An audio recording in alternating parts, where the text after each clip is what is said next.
Good evening. I am Arachna of the Spider People, your hostess with mostess.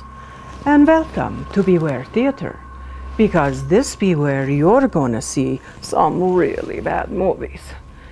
We have vampires, werewolves, monsters, aliens, and of course, the undead. So take a load off, pull up a couch, and fasten your seatbelt.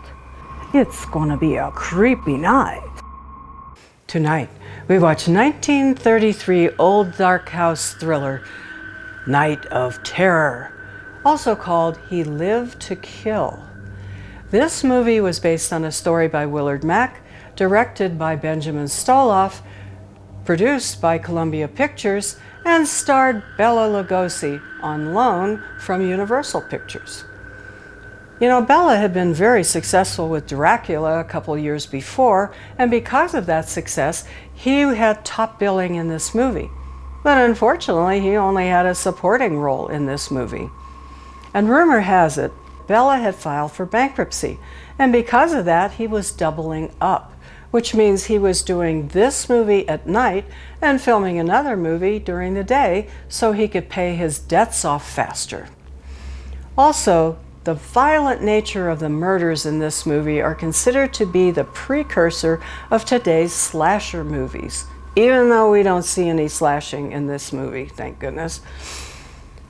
Night of Terror is about a crazed killer who's terrorizing the countryside with a butcher knife and a bunch of newspaper clippings, while at the same time, people are being systematically killed over at the Reinhart estate, where some strange things are going on, like a possible unethical scientific experiment, some creepy servants who are trying to protect the family from impending doom, inept cops who can't figure out who the murderer is, an irritating newspaper reporter who's trying to romance a woman who's engaged to be married. What could go wrong? A lot. I mean, there's a creepy mansion with secret passageways. There's a man that's been buried alive. There's a spooky seance and a surprise ending. And did I say that there's a homicidal maniac at large who's already killed 12 people? So now let's watch Night of Terror.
Another maniac killing. Extra.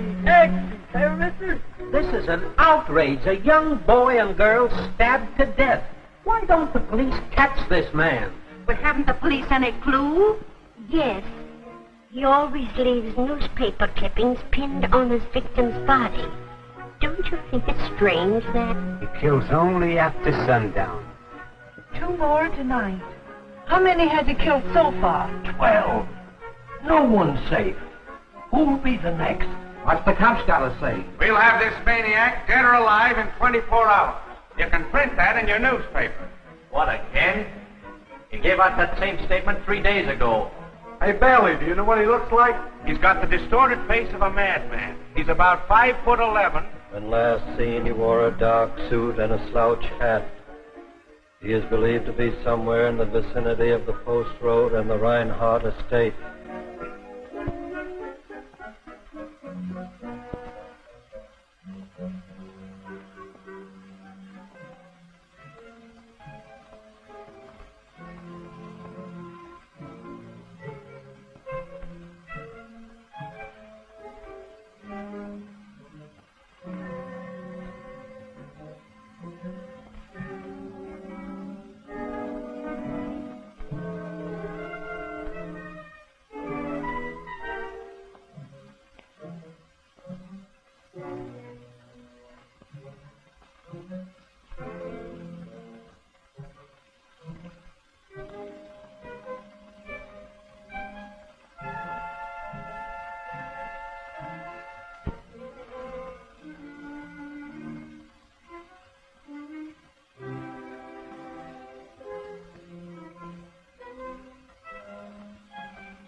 Still at it, Arthur? Yes, Uncle.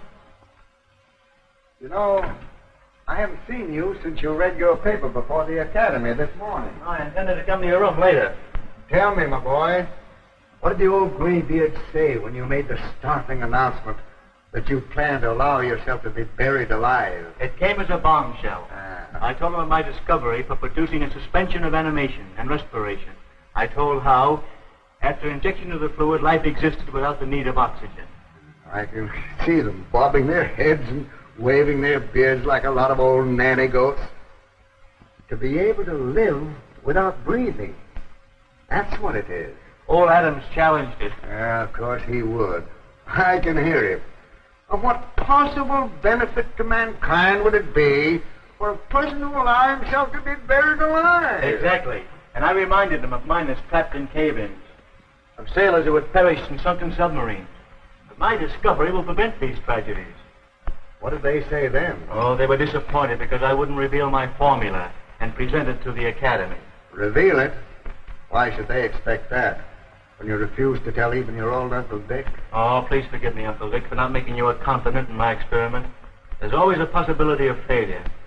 I want to spare you the humiliation should it by some chance fail. I understand, my boy. But I'd rather you told me. Did you hear that?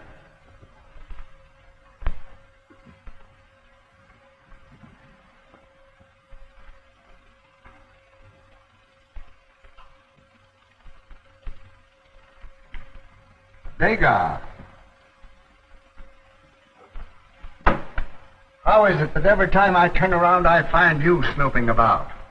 Master, I've come to warn you. To warn me? There's cause for alarm. The evening paper states that the maniac has committed murder again. This time, close to this very house.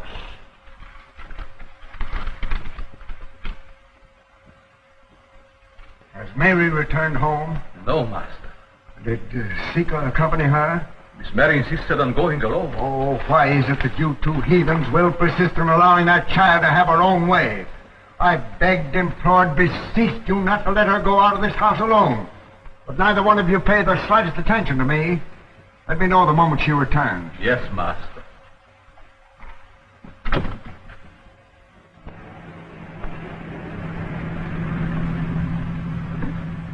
What's the matter, Mary, honey? Seem a little quiet tonight. Anything wrong? Oh, nothing in particular. You know, Tom, I read your article in tonight's paper about the maniac. It's enough to give anyone the jitters. Ah, we've always had those mugs. You know, I read a book not so long ago about Jack the Ripper. You know, the maniac that terrorized London. Must you keep on talking about that? I'll talk about anything I want to. Oh, your eyes are like dewdrops. Don't be silly. I was going to tell you have lovely ankles, too, but I won't. What the very idea. It's a perfect idea. You know, honey, remember that scene in the picture show tonight where the hero leaned over and whispered in his sweetheart's ear and said, I adore you? Then he kissed her? A silly lot of rot. You think so, huh? Well, they've been getting away with that silly lot of rot ever since Julius Caesar. And I'm one that doesn't think it's a lot of rot. Well, I do. That's because you never had a real moving picture kiss before. Here's where you get a fright.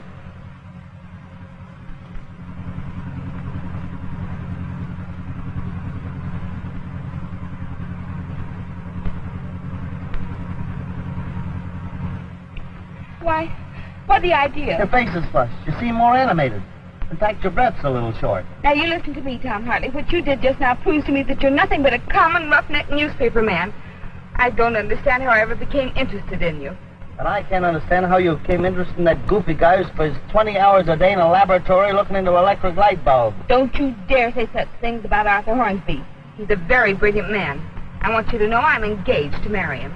All right, go ahead, marry him. All your children will be born with double-lens glasses on. I hate you. Your eyes are like dewdrops. You know, Uncle, sometimes I think Mary's restless, unhappy. Oh, nonsense, my boy. All she needs is a little attention. You know, I'm hoping that someday soon this whole house will be made gay, celebrating your wedding with Mary. I, too, look forward to it, Uncle. You know, my boy, I'm worried. I don't like the idea of you all going through with this burial. I've gone too far to back out now. The Academy is sending down a committee tomorrow to witness the experiment. Is everything in readiness?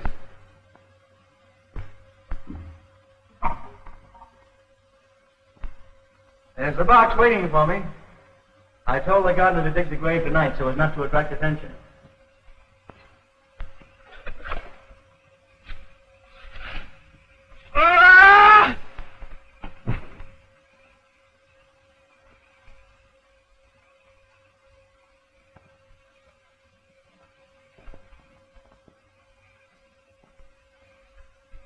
Come on, we'll take a look at it.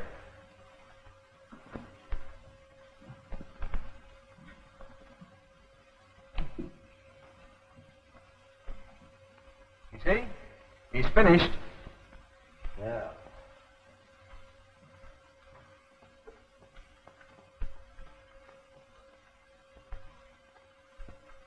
If I weren't a lady, I'd... Yes, I know. You're home now, so you don't have to talk to me anymore. Thank goodness for that.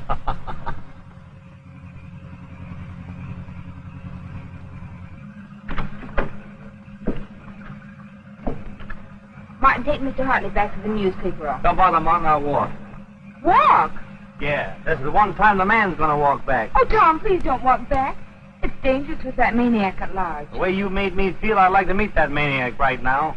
Martin, what would you do if you met the maniac? If I were to meet that maniac, I would become famous. I would be the first man to fly without wings.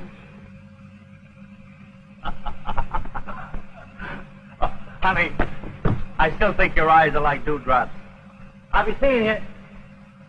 Martin, you meet that maniac, give him my regards. Huh?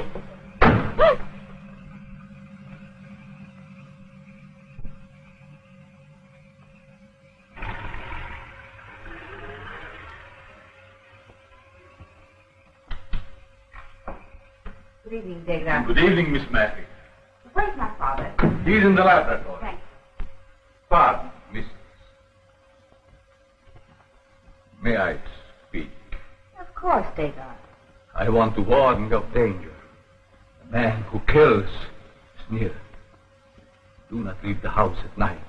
No matter with whom. Oh, I'm not afraid.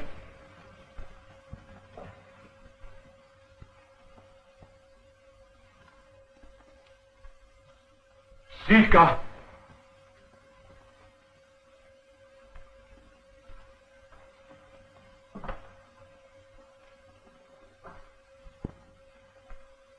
Hello, everybody. Oh, it's Mary. Oh, Mary, I've been concerned about you all evening. Oh, I'm sorry, Father. I told Sika I was going to the theater. I was in hopes you'd stay home and read Adam's Life Among the Fossils. Most absorbing. Well, I felt like something a little lighter tonight. You don't object, do you, Arthur? Of course he doesn't. I know this old house is dull at times, but tomorrow Arthur will finish his experiment, and then he'll have more time for you. Yes, the experiment ends tomorrow with the burial. And then your wedding, and a honeymoon in the south of France. Won't that be fine, Arthur? Oh, yes, splendid. There's no getting away from it. Arthur certainly is a passionate lover. Oh, yes, indeed. Well, I'm going to bed. Well, I guess we're through here for the night, eh, Arthur? Oh, yes, of course. Mary, I insist that you do not go into town again alone. Why, Father? Well, it isn't safe. There've been a lot of murders lately. What's that about murders? Oh, that's what Dagar wanted to show me, but I didn't want to tell you because I thought it might interrupt your work. Well, personally, I think the papers are exaggerating. Yeah, I'm not afraid. I'll do just what Martin says he'd do. He says, if I sees that old maniac, I'll become famous, because I'll be the first man to fly without wings. Here you. Get out of here. Get out. Oh, yes. Mary. Uncle, please slip the lock in the door for me. I'll attend to that, Arthur. Thanks.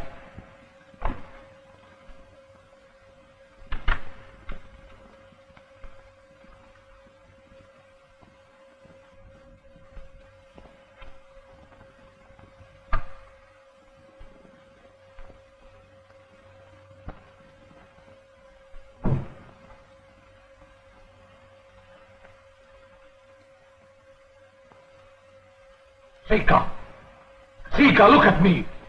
I warned you not to go into a trance. What have you seen? What do you know? Death is very close. Death is always very close. Well, there goes the neighborhood. I mean, this disheveled, snaggletooth, knife-wielding maniac that the newspapers call the maniac has just killed 12 random people. And now he's scaled the wall at the Reinhart estate and broken into the laboratory. Good thing he's interrupted before he can stop Arthur Hornsby on his lab experiment. Wait a minute. You call that a laboratory? I mean, it's just a microscope and a Bunsen burner and a couple beakers sitting on a table. I mean, where are the bubbling test tubes and the sparking rheostats? I mean, there's not even a Tesla coil or a shrunken head in a jar.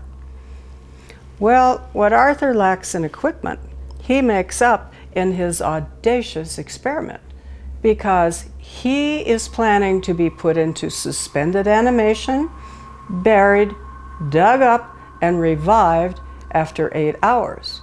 What? He even has a man dig a grave in the backyard so the scientific community can monitor his experiment. Unfortunately, after the guy finishes digging the grave, the maniac stabs him to death. Yikes. And for a lady who is engaged, Mary doesn't seem to care that she just went to the movies with another man, especially one that's really smitten with her, unlike her cold fish scientist fiancé who barely notices her. And if she looks familiar, that's because the actress playing Mary, Sally Blaine, has a stunning resemblance to her younger sister, Loretta Young, who was a very famous actress at the time. Also at the time, I have to point out that the movies would stereotype black actors as the scaredy cat comic relief. And even worse, in this movie, the black actor Oscar Smith didn't even have a credit in the movie. Also, manservant Bela Lugosi and his wife Sika are called untrustworthy heathens. Well, maybe it was because Sika kept just predicting death, and of course there's always the ever-creepy Bela Lugosi stare. And did anybody else notice the little peep door that was in the laboratory door? I mean, I get it that you would want a peep door on the outside door so you could see who's out there before you let them in, but why would you put a peep door on an interior door? And no, Deadly, I don't think Arthur Hornsby's serum will bring you back to life. Sorry. I don't think the FDA approved it either. Good thing you're already dead, because if you inject that, it would probably kill you. Are you angry with me? Of course not, Arthur. Why do you ask? Oh, I've been rather neglectful lately. I've had a lot on my mind. Oh, I know. I understand. I thought you would. Now, Mary, be sure your windows and doors are barred. Sika does that.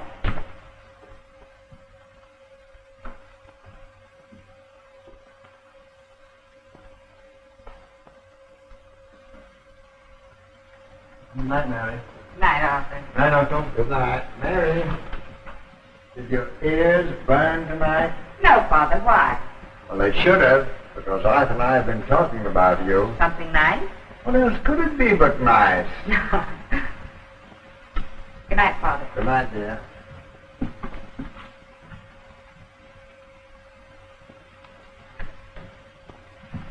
Good evening, Sika.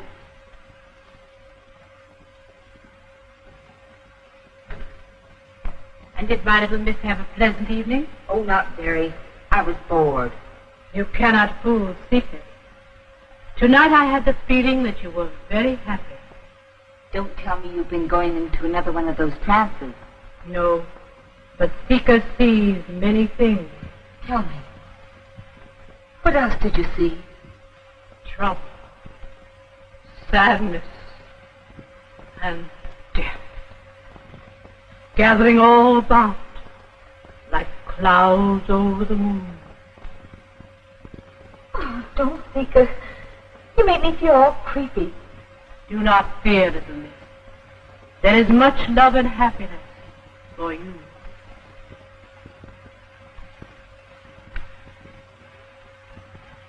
Sika, do you think my eyes are like dewdrops? They're very lovely.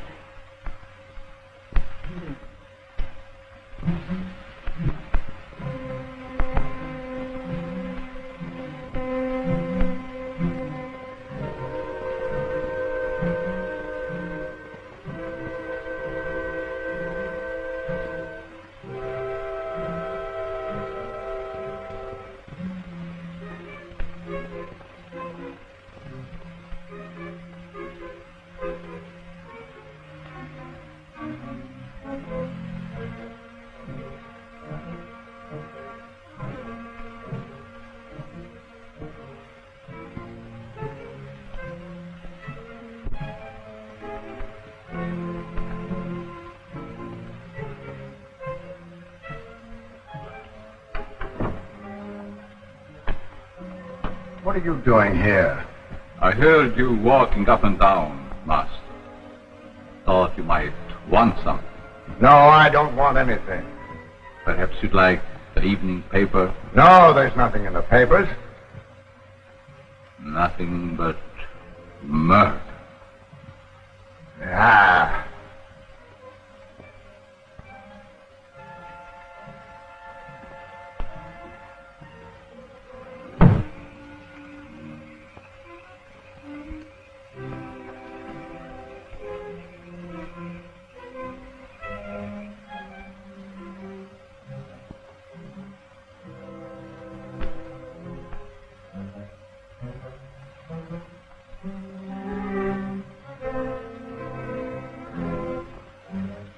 Pleasant dreams.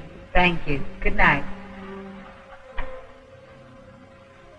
Sika, aren't you going to your own room? Tonight Sika stays here. Oh, no. Go to your room. I'll be all right. Go on.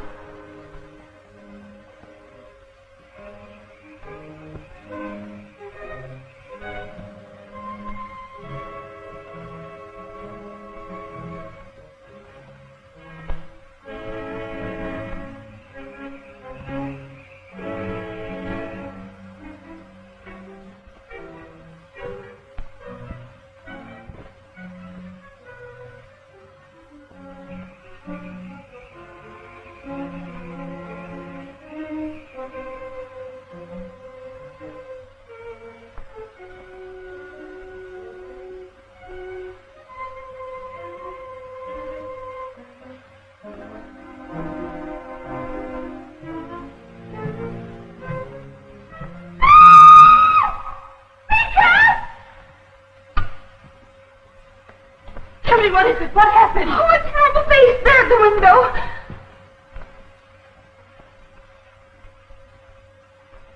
There, little one. No harm can come here while Sika's here. Oh, Sika, what's terrible?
What's happened to Father? Call a doctor! Call a doctor! It is too late. He's dead.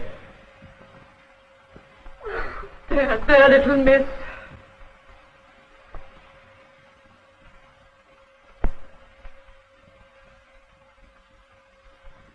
I must call the police at once.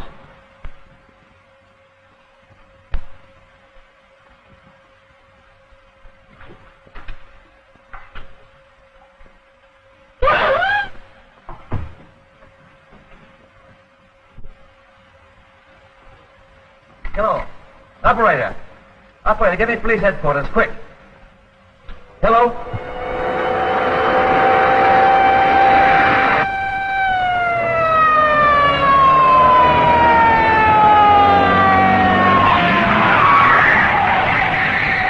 What's the idea? What's up, Bailey? Another murder. Okay, sweetheart, I'm on your side. Let's go.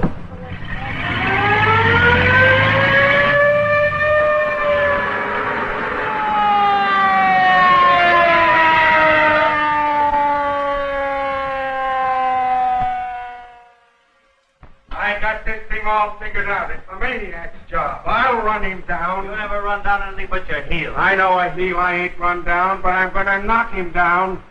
Oh, what's the use? I'm only wasting my breath. Sure, save it. When you meet the maniac, you can use it to gas him. Where's your phone? That's it. On you mug.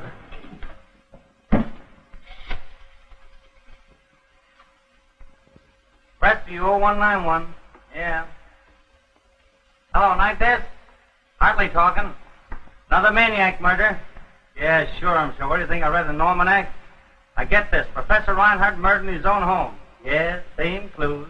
Newspaper clipping on the body. Yes, that's right. Police as baffled as ever. Handing out the same bunk. Now, Mr. Hornsby, you just leave everything to us. I guess you know we get him, and we'll get this guy. If I ain't interfered with by this smug newspaper man, as long as I'm here, nothing can happen. The words right out of my mouth. What's that? Here, you. I'll take care of that.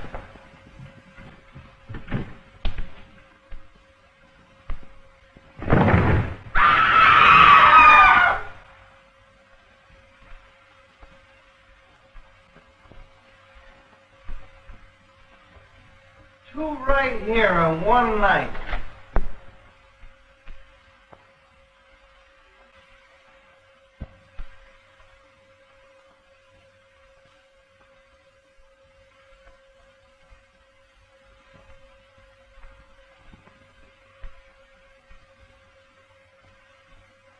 Only a week since the master's will was read. And already they fight over the money like dogs over a bone. Why should the master have left his brother anything? Cared nothing for him. He never came to see him while he was alive. Perhaps he will be the first of the heirs to die. According to the master's will, the rest of us will inherit his share.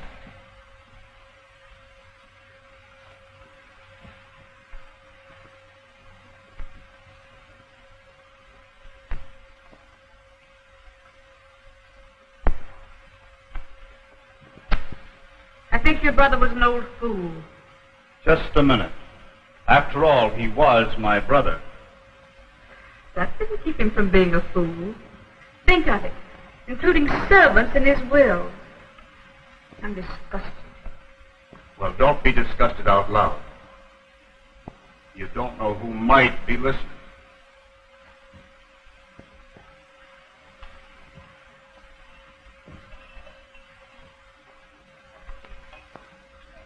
Thank you.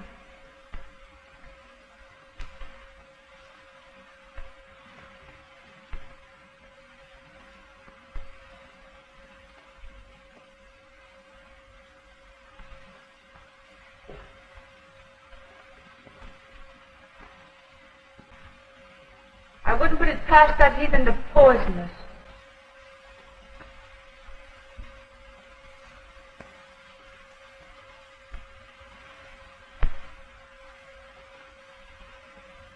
Arthur, please try and keep him off the subject of Father's will. I'll try. I don't believe I can stand any more of it. You know, there isn't the fact that Uncle left the same amount to Dagar and Seeker as he did to the rest of us. Wish Father hadn't left me anything. You forget, dear, that Uncle loved you very dearly. You meant as much to him as though you were his own daughter.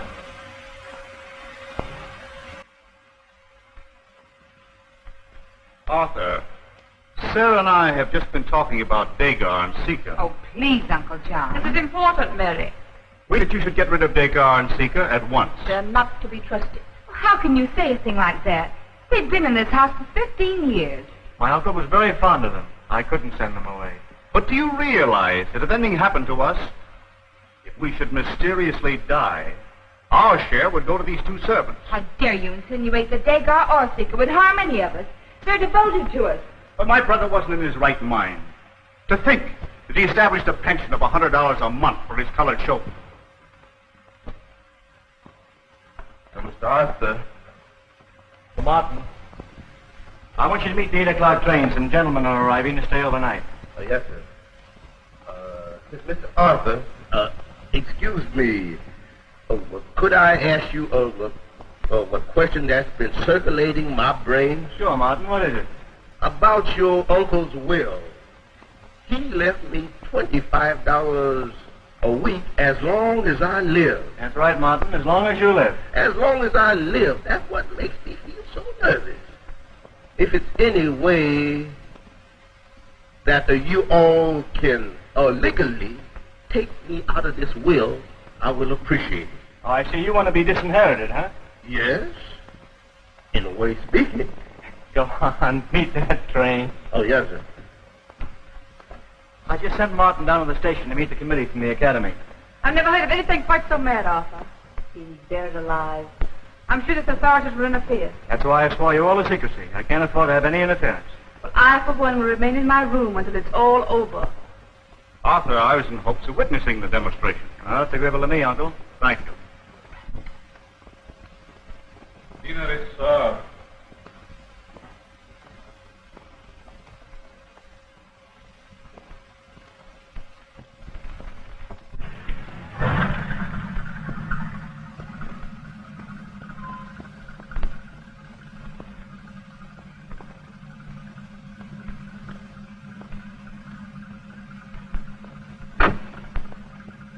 After you put the car up, Martin, come in and take care of the door.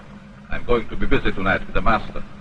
And remember, no one in this household is receiving callers tonight.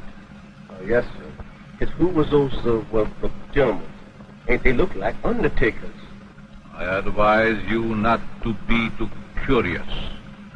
It's always best to keep your mouth and your eyes closed.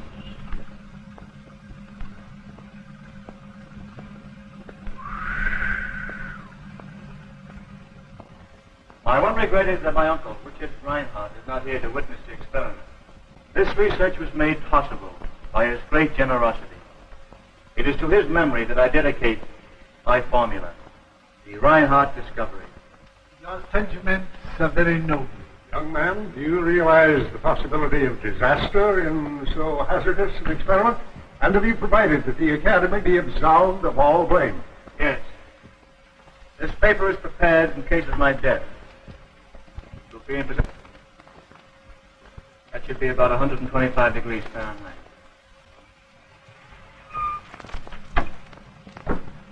Turn around, wait for me right here, will you, Palsy? Okay, Chief.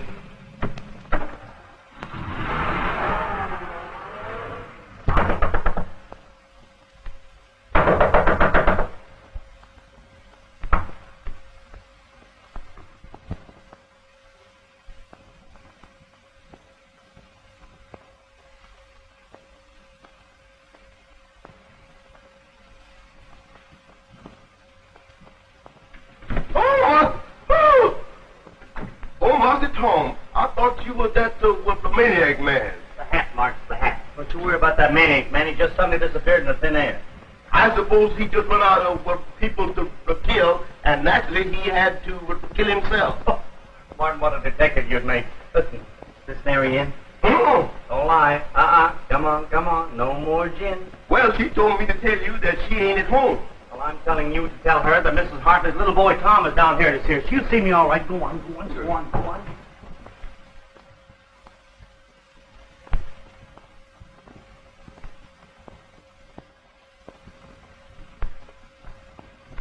Hiya, honey. Oh, Tom, I was just going to bed. What, with your clothes on? Come on, have a nice little bedtime story I want to tell you. No, Tom, really, I can't. I'm sorry for a fresh reporter. Oh, them eyes, them nose, them lips. And what was it you wanted to ask me? Something very important. First, I want to know, who do those hats belong to? Well, they belong to me. You? Yes, you know, girls are wearing mannish clothes now, and I'm going to have a suit made and wear one of those hats. No fooling? Hey, I bet you look cute at that. Come on, let's try one on. Oh, no, Tom. Here, put this one on. Let's see how it looks.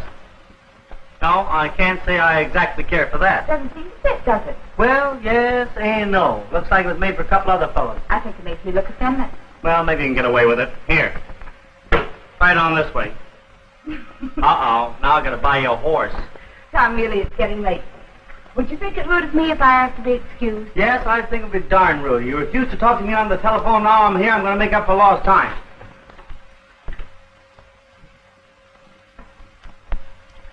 Will you stop kissing me? Well, I could stop breathing. Sometimes I believe I hate you. Can't you make up your mind? Oh, what a swell wife you're going to make for me. I will not. Oh, yes, you will. Maybe I'd better refresh your memory. I'm engaged to Arthur Hornsby, and I'm going to marry him. Brave on. You get out of this house and don't you dare come back again. All right. Here's your drink, Mr. Tom. Bring it yourself. Martin, show this person out. Don't bother, Martin. I'll show myself out. My pal, the taxi driver's blowing the horn for me anyhow. Bye, honey. Bye, Martin. Martin, never let that man in the house again as long as you live. As long as I live.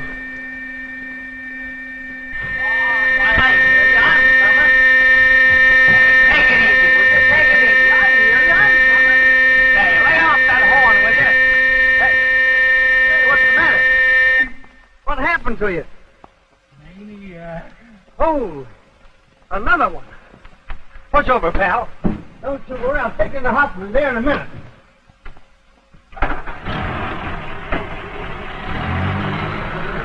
After the injection has taken effect, I'm to be placed in this box and buried.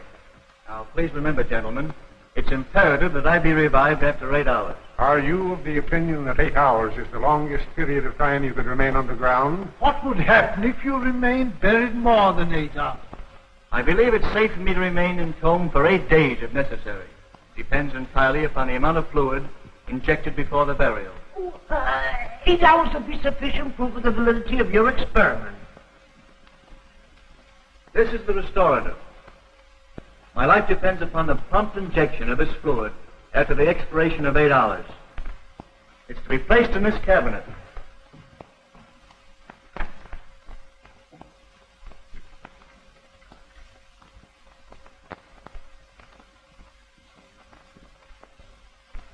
To you, Degas, I entrust the key.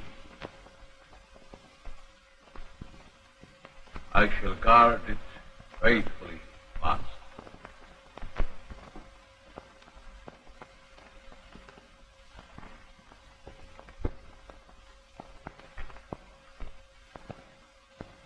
Gentlemen, I'm ready. All right, Degas. Professor Andre, will you please administer the first fluid?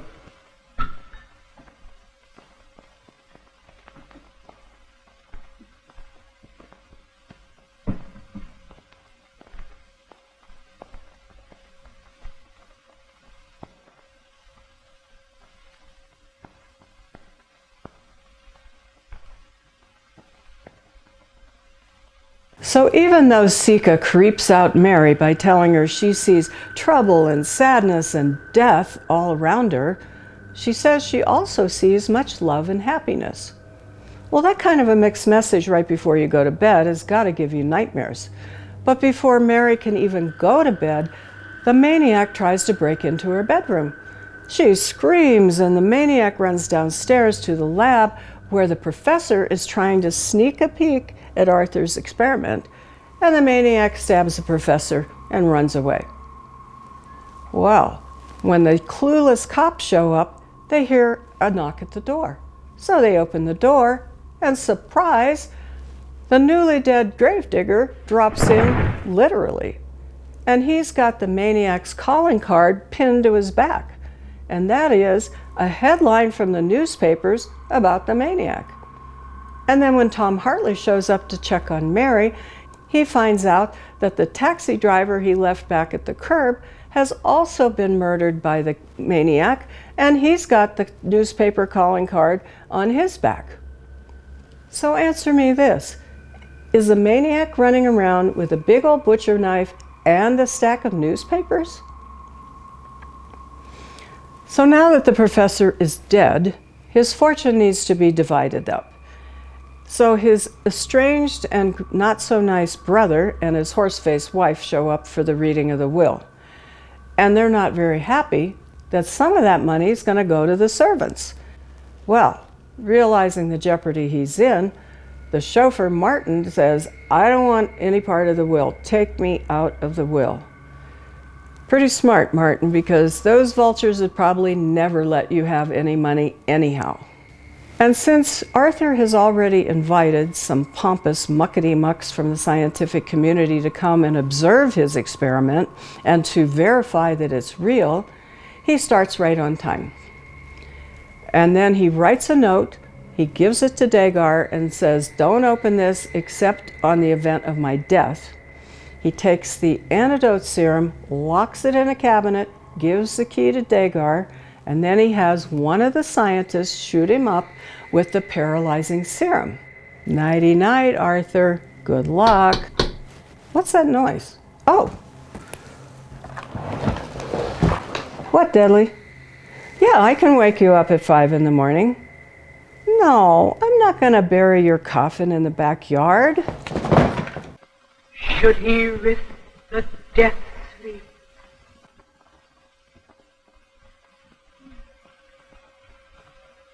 Disaster. Death. We mustn't do it.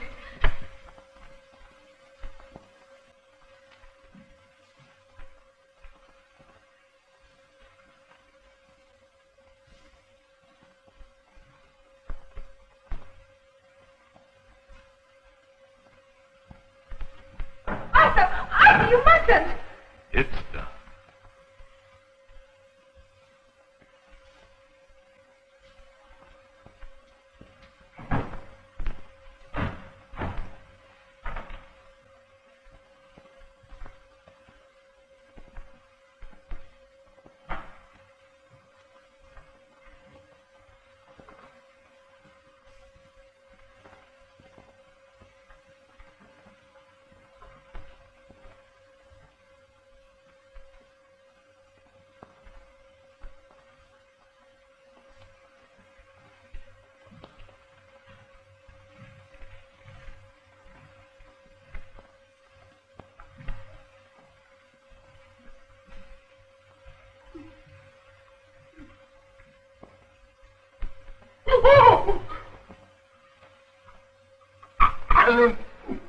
I was right when I said they were undertakers.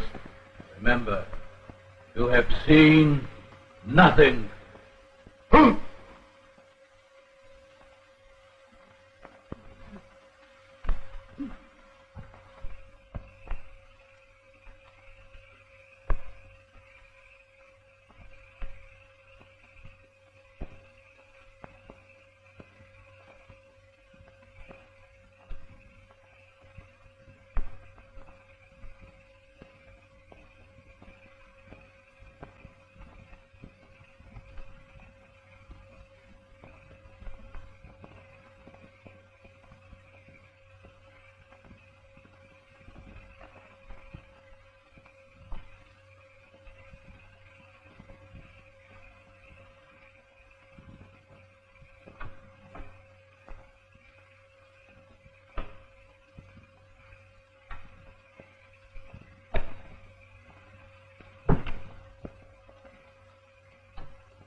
Rescue 0191.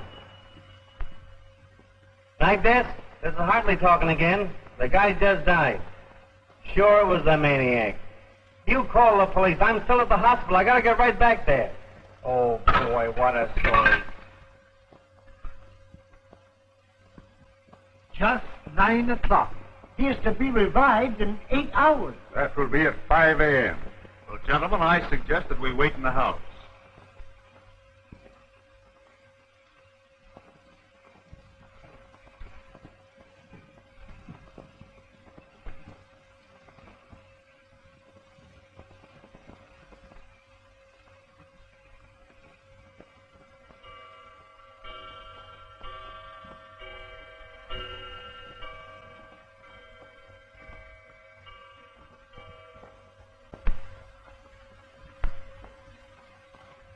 Do you believe this young man's experiment will prove a success?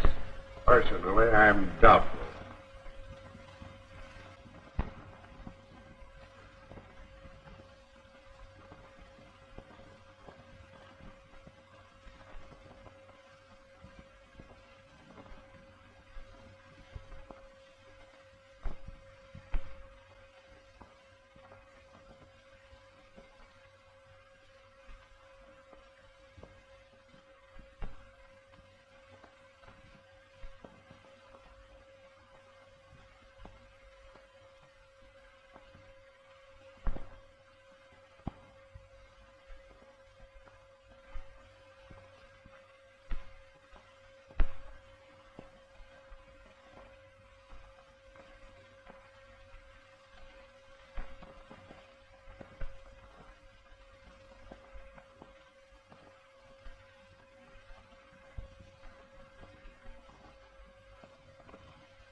You gentlemen will excuse me.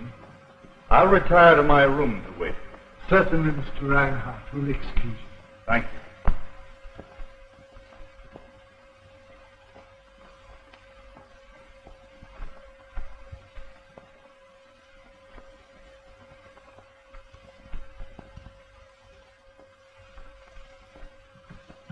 How long has he been buried? 2 hours. Do you think they'll be able to revive him when they bring him up? I don't know, but if anything should happen to the serum, He would die. you go back upstairs. I'll join you later.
Maniac has murdered again.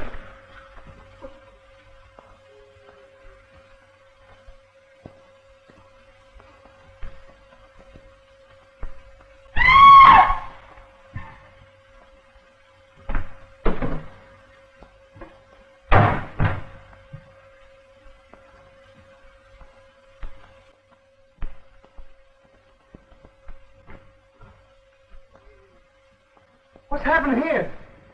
Professor Reinhardt's brother has been murdered. That makes 2 murders the maniac's committed. Boy, what a story. Where's that phone? Look out, fellas.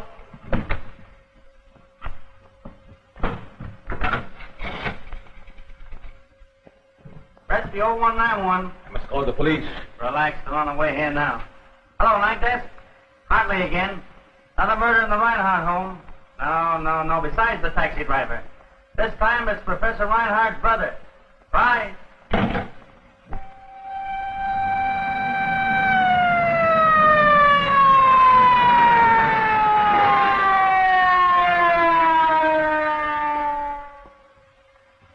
Get out of the way. There, Maniac's just knocked off another one. Where? In that room over there. Yeah? Hey, wait a minute. We ought to warn everybody. Everyone in this house is in danger. Yeah? Listen, folks, for some inexplainable reason, the murderer has chosen this house for sadistic acts of violence. We're all on the spot. Anyone who's liable to be his next victim. I was just coming to that. I want you all to get in the dining room and stay there till I lay my hands on this maniac. Come on, get moving. Go on. I'll make a note of everyone in the room. I was just coming to that. I'll make a note of all those present. Well, let me do the writing for you. I'll do the writing myself.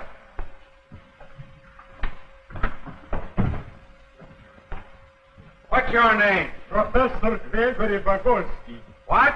Professor Gregory Bagolsky. Here, you do the writing. I know the name of everyone here but this gentleman. Professor John Andre. Now listen, all of you. I'm going outside, and I don't want any of you to leave this room no matter what happens. You understand? Come on.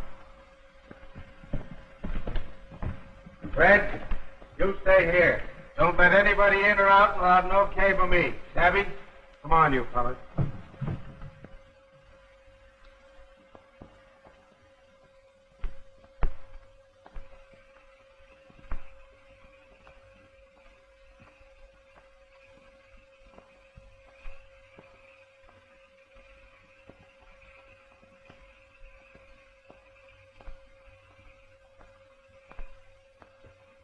Come on, I say, come on out here. Come on. I'm getting matter with you. It's me. Oh, I thought you was a maniac, Chief. You, take these things off me. You're the dumbest clock I've ever seen. Oh, my mistake.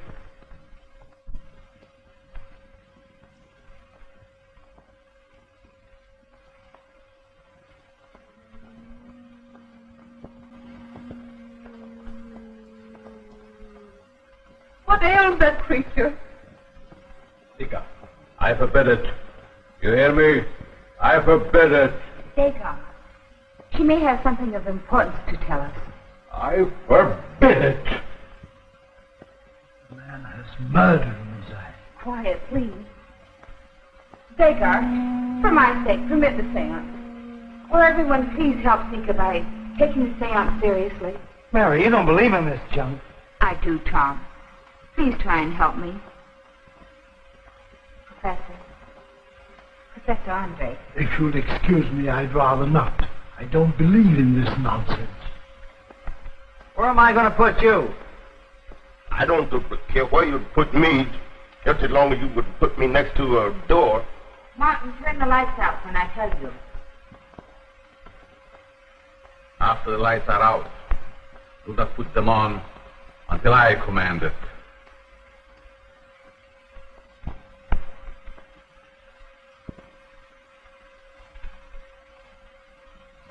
Martin, turn out the lights.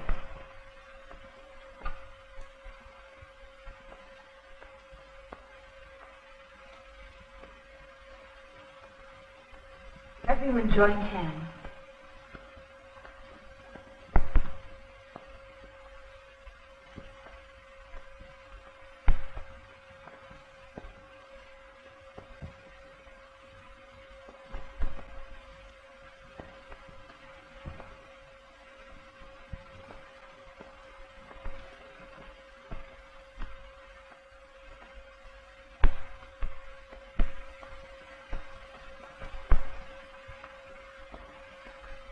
Our departed master is trying to get into communication with us. His spirit is sad. It's very restless. It is trying to tell us who the murderer is.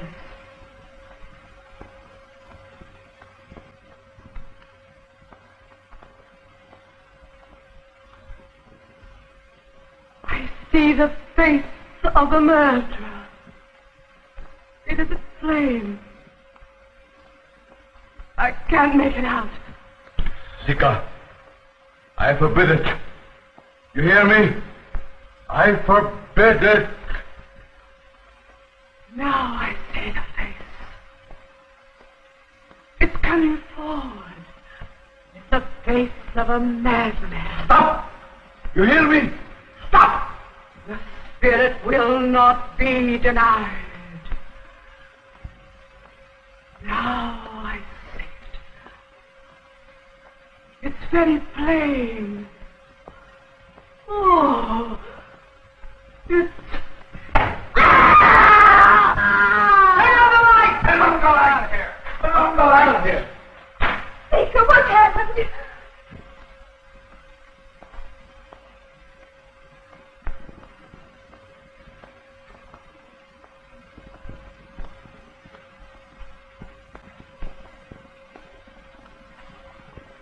She's dead.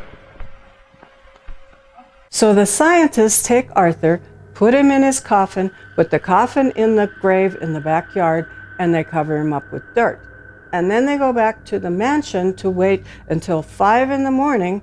to dig him up, give him the antidote, bring him back to life, and declare whether or not this experiment is a success.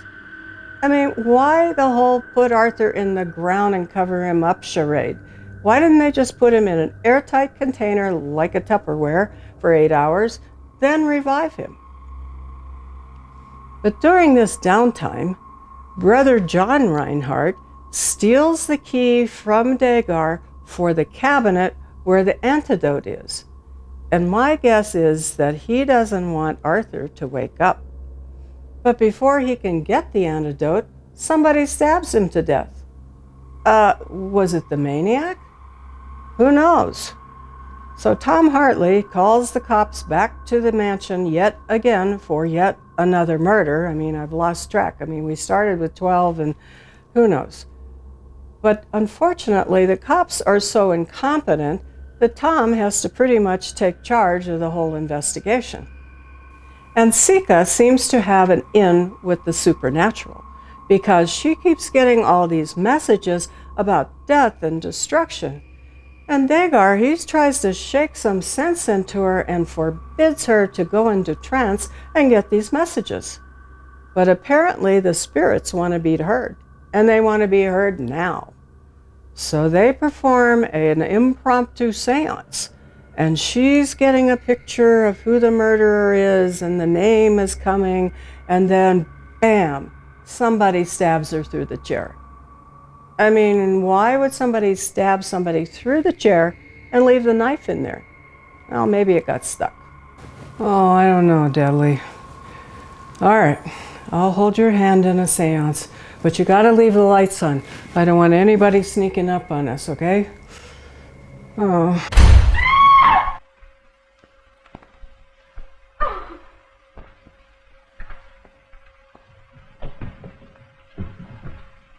What's the idea? There's been a murder.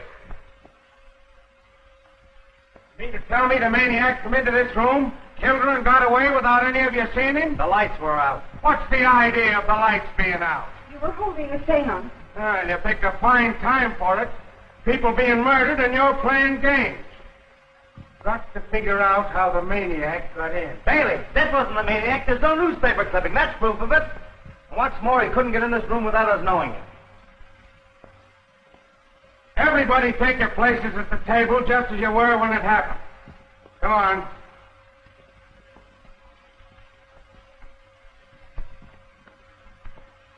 Why don't you sit down? Because I don't want to. Ah, he wasn't in the circle. That's interesting. I'll talk to you later. You all in your right places? We were all seated as we are now. The professor was standing there. Martin was standing... Where's Martin? What was that?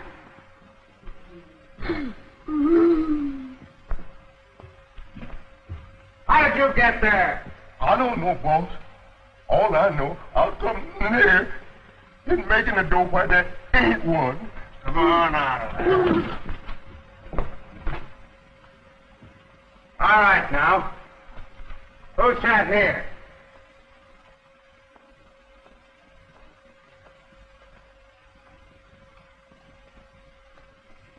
Well, what's the matter with you?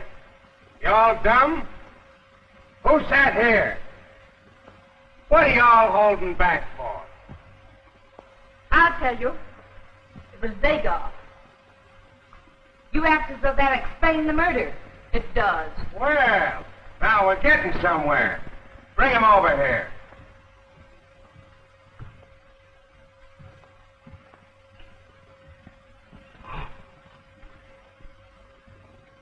Did you see this man killer?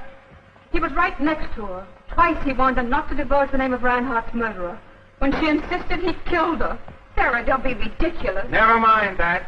What motive would he have for killing his wife? You take care of your paper. I'll solve this murder. Go on, lady. Professor Reinhart remembered him in his will. Dagar knew that his share increased with every death among the heirs. He killed my husband and he killed this woman. Is there anyone else who would benefit by this will? I would. Who else? My fiancé, Arthur Hornsby. Where is he? Why, he's in Boston. Bailey, did it ever occur to you that with her husband dead that she might benefit by the will? Dagar was the first one to discover the body of my brother-in-law. The first one to be beside my husband's body.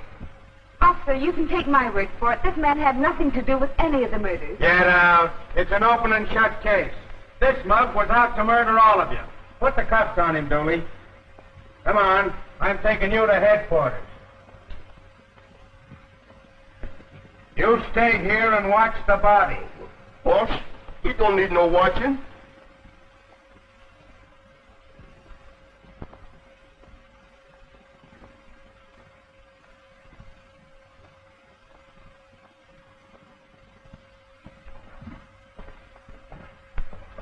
Well, I've solved another mystery. This is certainly going to put a feather in my cap. And you knew we were coming to that. You stick to me, pal, and I'll make you look like an Indian chief. Come on, Dooley. Come here. Hey, Chief. I found these two guys following outside of the house. Yeah? What are you two mugs doing here? We're watching the grave. Watching what grave? Arthur Hornsby's grave. Arthur Hornsby's grave? One of the heirs. I thought you told me your fiancé was in Boston. I can tell you all about him. Please, Aunt Sarah, you mustn't. You tell Aunt Sarah, or I'll hold you for aiding and abetting the crime. Tonight these gentlemen buried Arthur. Oh, then another heir is dead. When was he killed? Arthur isn't dead. He was buried alive. Buried alive? Not dead? What's going on here? It was an experiment. Somebody's going to get hurt around here with this experimenting. Come on, you guys. Show me where this grave is. We're going to dig up Mr. Hornsby. If Professor Hornsby is to be removed from the grave, it is imperative that we have possession of the serum he has formulated to revive himself with. Take it easy. Where is the serum? In the lavatory, in a cabinet. The key is in his care. Come on, hand over the key. I have hidden it. No one shall open the cabinet but me. Take him down, get the serum, bring it to the grave. Okay, Chief. Come on. Where's the lavatory? If you will permit me, I will show you the way. Keep an eye on that bird. Don't let him get out of your sight. Come on, you guys. Show me where that grave is. All right, come on, boy. Let's get out of here. Please don't go, Tom. Stay here with me. Sure I will, honey, but why didn't you tell me of this experiment? It's all been so terrible, I'd rather not talk about it.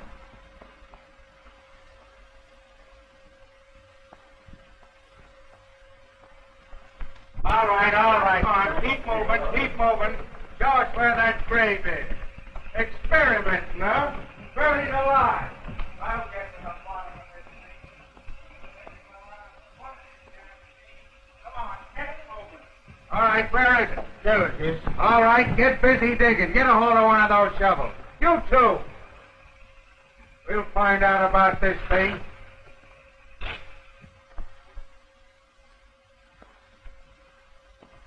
All right, let's get to it. Get that stuff. It will take a few minutes to prepare this serum. All right, go ahead.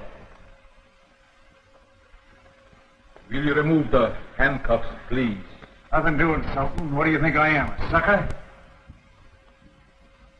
Do you care if I smoke? I don't care if you burn. Have one. Yeah, I'll have one.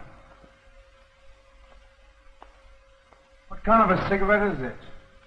It is an Oriental cigarette. Oriental, eh?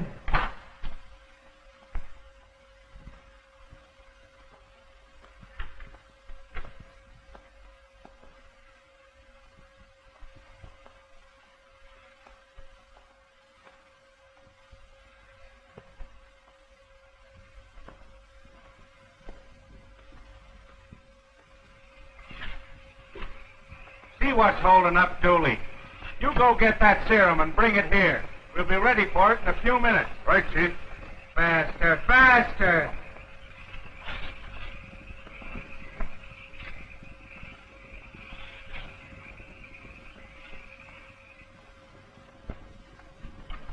Say, you. The Chief wants that serum. Be careful, sir. If anything happened to this serum, put you in the death of the young man. 10 to 1, he's playing a harp by now. So listen, Eddie, you better keep your eye on this guy.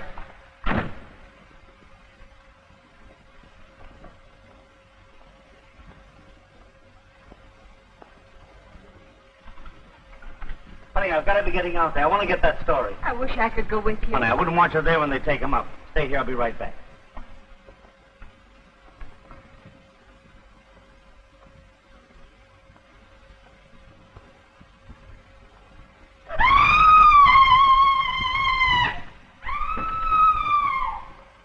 Mary!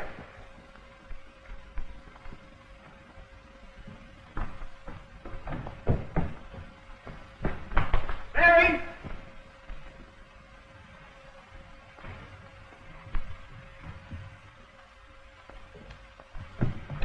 Miss Marion here? Huh? It ain't nobody in here but us two.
What are you doing here? I heard her scream. Something happened to Mary. She disappeared right in front of my eyes.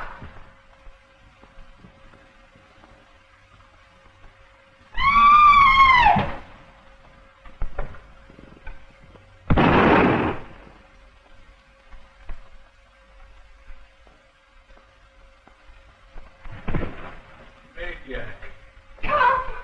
Mary, are you all right?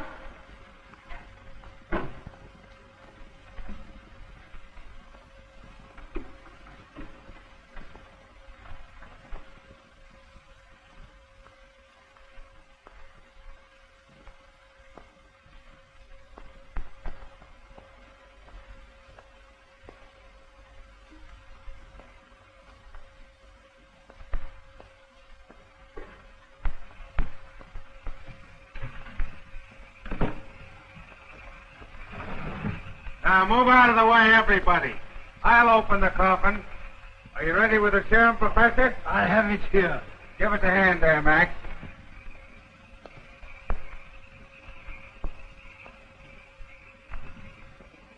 What's the big idea? I thought you told me you buried him. We did. We laid him in this coffin. We brought him here ourselves. I'm going to hold you all for murder.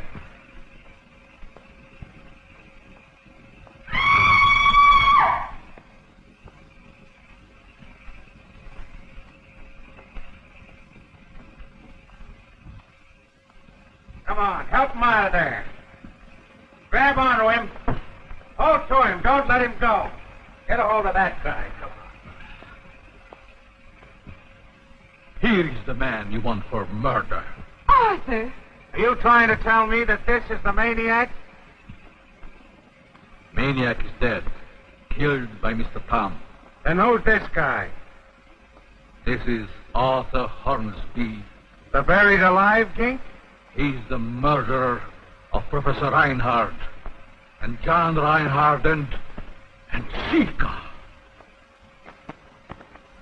Committed his crimes in the guise of maniac. Professor Reinhart suspected that the serums were a fake, and he killed his uncle when he went to investigate. He planned to kill all the heirs. I don't believe it. Here is the way he escaped from the box.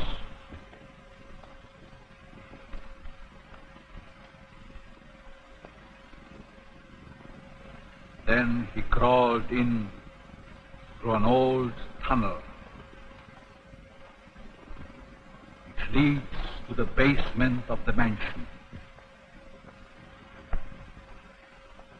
Up the stairs into the house, where through hidden panels he did the killings. Do you deny this? No. Because sooner or later, even you would know he's telling the truth. Take him away. Well, wise guy, I've solved another mystery. Okay, sweetheart. Compared to you, Sherlock Holmes was a traffic cop. Come on, let's get out of this.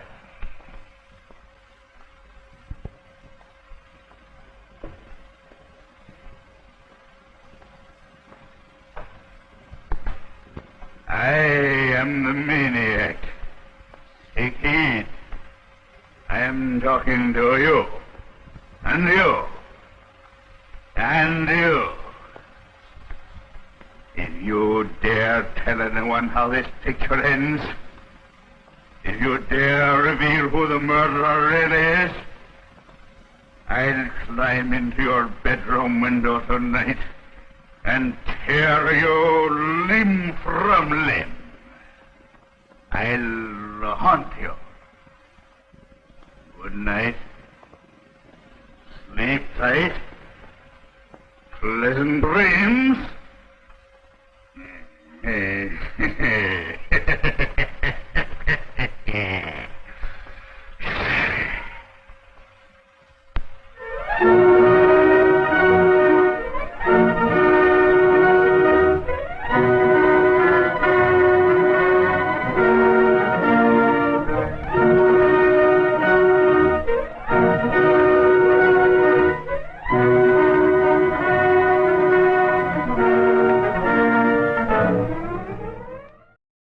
So there you have it.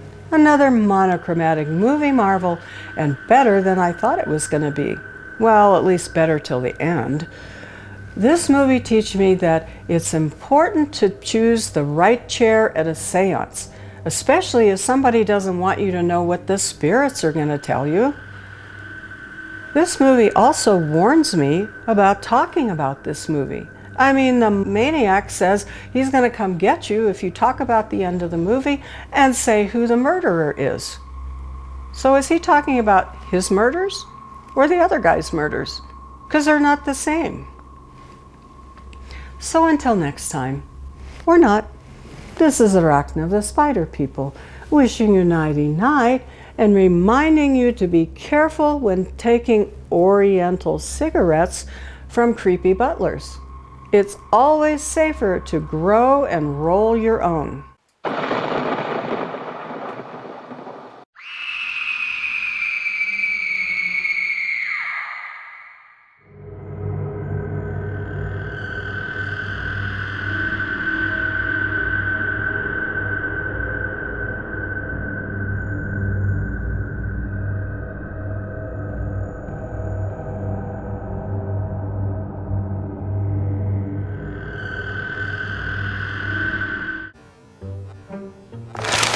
Geez, Deadly, this is the third time this week that our headlines have been missing from our newspaper. I've had enough. Let's go down to their office and complain. Yes, Deadly, I tried calling customer service to complain, but they're in another country and I couldn't understand them and they weren't any help, and here we are. Let's go in. Oh, they don't make this easy. Where was the elevator? I mean, this is the top floor. Okay. Oh, there's the office. Come on. Let's go in. Harry, I don't care that your feet are hurting. Get out there and get me the story on that serial killer. Hello. I'm Arachna, the Spider People, and this is my friend Deadly. And we came here to complain about your newspaper delivery. I mean, someone's been cutting the headlines out of our newspapers. How are we supposed to know what's going on when there aren't any headlines? Tell me about it, lady. It's happening to lots of people. But I got more important things to deal with right now, so take it up with circulation. They'll get you a refund. Hey, Chief, I'm off to cover the engagement party of that kooky Vanderkopf heiress. You know, her fiancé died 2 days ago, and she still wants to have an engagement party. Who does that?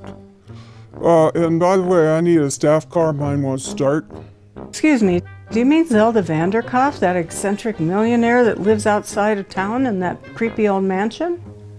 Yeah, that one. I mean, they say she communicates with the spirits more than she does with real people. And you know, she was engaged to that scientist that wanted to be buried alive. I mean, how'd she get him to want to marry her? Must have been her money. Well, I've always wanted to see the inside of it, and Deadly and I are going that way, so we could give you a ride if you like. Say, lady, yeah, I'll take you up on that. Thanks. Let's go. We were late. And don't forget to get pictures.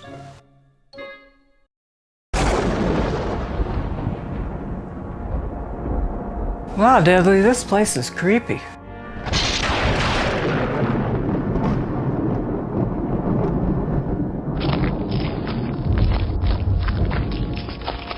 Okay, so this is where the other half lives.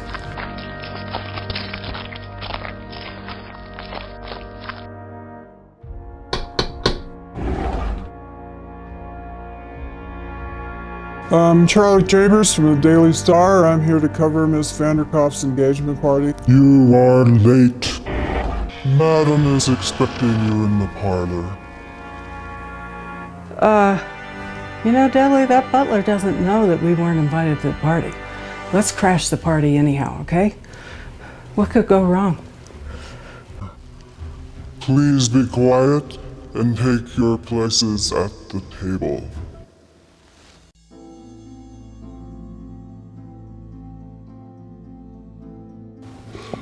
Charlie Chambers, yeah, from the Daily Star. I'm here to cover your engagement party.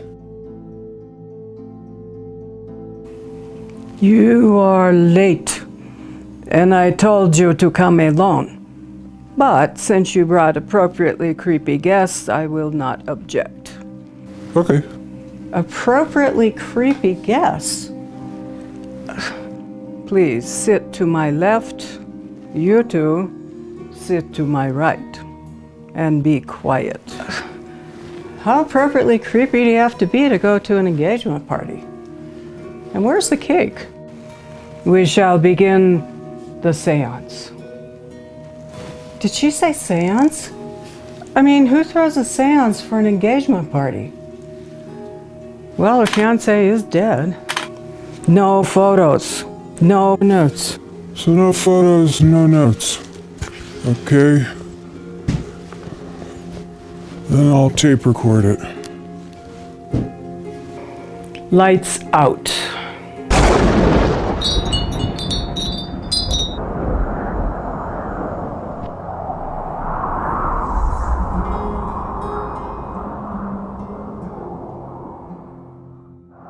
And who are those hooded guys across from us?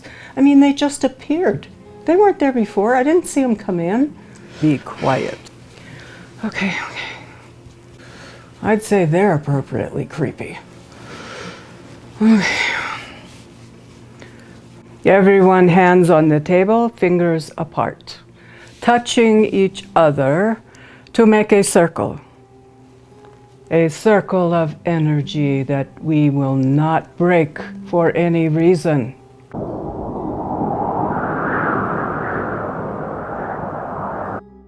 O spirits of the beyond, we are gathered here to summon the spirit of my dearly beloved Raymond, who recently passed over by mysterious circumstances of his own. You know, Raymond, the scientist with bad vision that wanted to be buried alive, you know, that guy.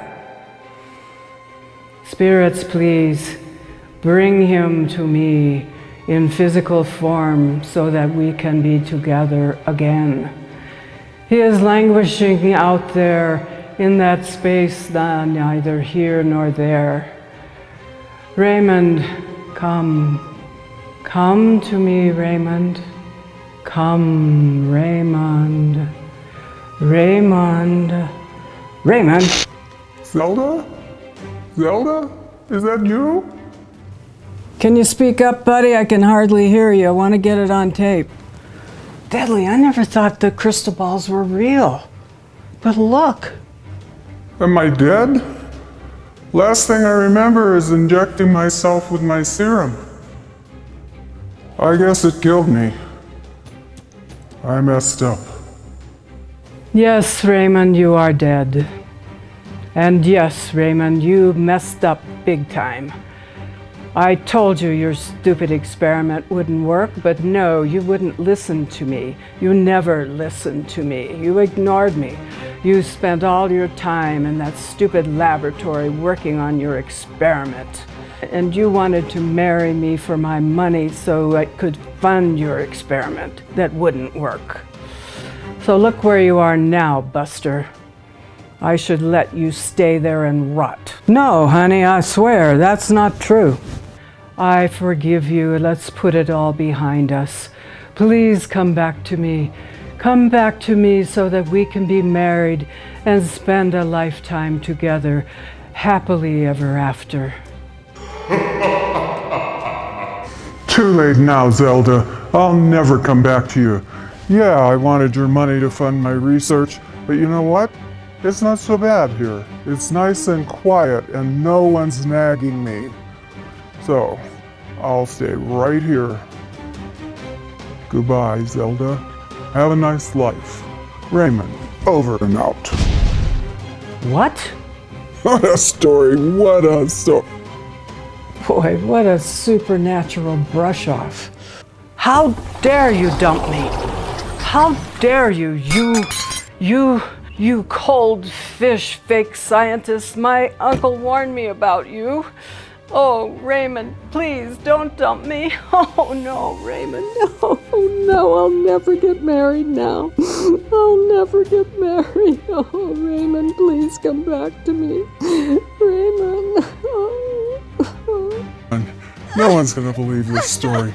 Eris throws seance to resurrect dead fiancé, but he'd rather stay dead. You know, Deadly, we've been to a lot of strange parties, but a seance engagement party? Whoa, that beats all. And who were those guys in the hoods? I mean, they just appeared and disappeared. Are they from the other side? Whoa.